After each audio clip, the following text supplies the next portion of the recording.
Hello YouTube and welcome to Kapow Toys Presents, and today we are going to be looking at Generations Thrust. Finally, another Seeker. Oh, and they've done such a fantastic job on this. Obviously it's a redeco of the Henki Gentai, whatever they decided to call it, Thrust, based on the original classics Starscream mold, the Seeker mold. Not like the Botcon one at all. But this one they've done such a fantastic job of. It just looks sensational. Design aesthetic. Let's get out of the way. These turbo fans are not set into the wing. They are separate. It would have been really nice if they'd have been set into that area of the wing, actually locked into there as a solid piece. They would have worked really well. They do turn though, if you're very... My fingers are too fat. But they do turn. But you know, that would have been a really nice thing to actually have as a solid thrust. It would have really been thrust. But then again, that would have probably looked too much like the Botcon one, and I would have understood why people would have complained. Two most impressive things about this, not the fact that it's thrust, but the paint has a beautiful metallic mottle to it. I'm sure that'll make it bloody fragile in the coming years, but it looks sensational. Also is nice is in the cockpit appears to be a chromed cockpit. Now I don't know why they've done that at all. It seems very odd, but it really sparkles, it dazzles, it's gorgeous. I mean, you guys have obviously seen the Seeker mold. I imagine you've all seen the Seeker mold. Visible head syndrome. I'd imagine you've all seen the Seeker mold, so you know what to expect from this guy in terms of design and structure. But aesthetically, they have got it absolutely spot on. The colour scheme is beautiful, really evokes thrust, looks great alongside his Seeker comrades. You know, what more would you want from him than him to be thrust? And I mean, I'm probably preaching to the converted, because anybody who has the rest of the Seekers probably is waiting for this guy. Oops.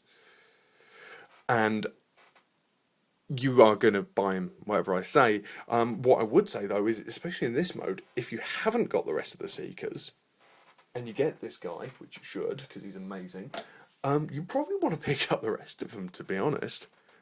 I mean, he really is everything that's good about a Transformer. And he is very, very good representation of Generation 1 Thrust.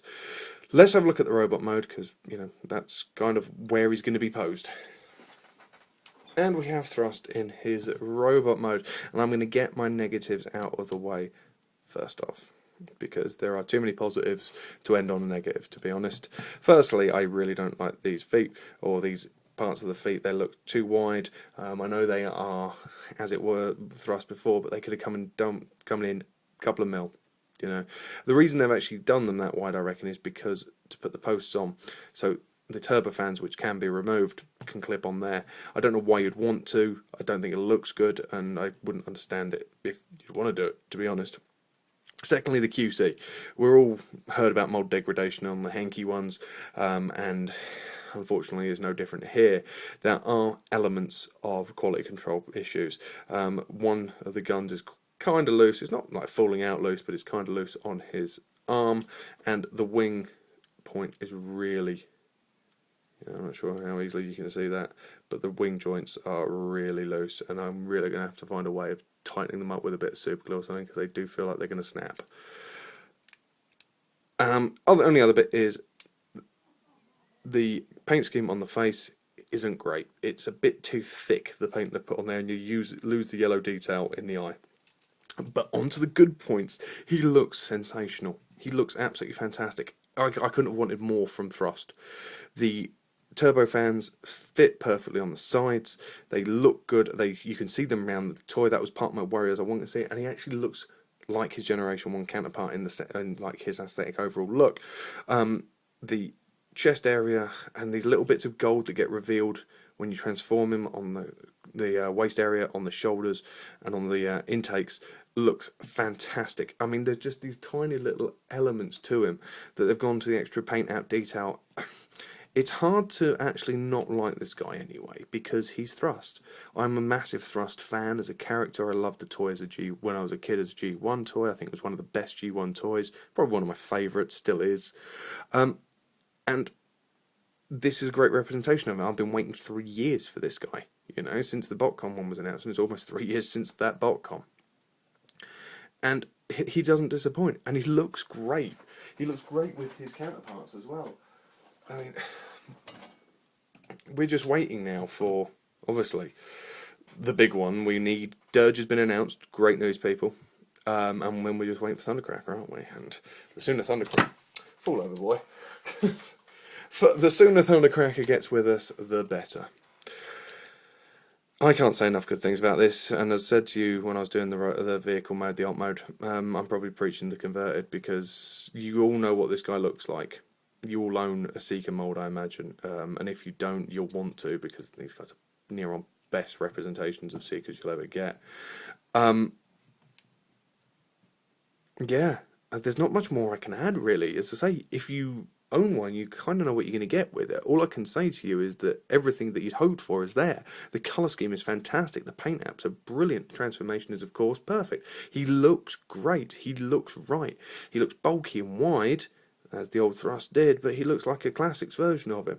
There are minor issues, but most of those are QC issues, which, you're going to get, unfortunately, when a mold's used again and again. There's nothing that would stop me buying this. If you've waited for your Thrust and you haven't gone and forked out for the Botcon one or paid quite a large amount for the Henke one, your wait has been worthwhile. I haven't got the Botcon one, I haven't got the Henke one. I can't compare them. Aesthetically, I didn't like the Henke one because of the lightning on the arms, on the wings and things like that, but I imagine between the three it all comes down to your aesthetic preference. I'm not disappointed by this guy. I now don't need to pick up any more. That's pretty much it. I'm not going to look at the other two and think, oh, maybe I like that paint scheme. This is the paint scheme that does it for me. This is perfect for me. Anyway, I'm going to stop gushing because I can't really, as I say much more about how good he is. He is fantastic, and yeah, I can't wait for Dirge now. Anyway, so there's Generations Thrust, available to pre-order at Kapow Toys, and hopefully this week they'll be with us. That would be great if they are to just get to you guys. So I hope you can you agree with me when you get them. So that's it. Thanks for watching, guys.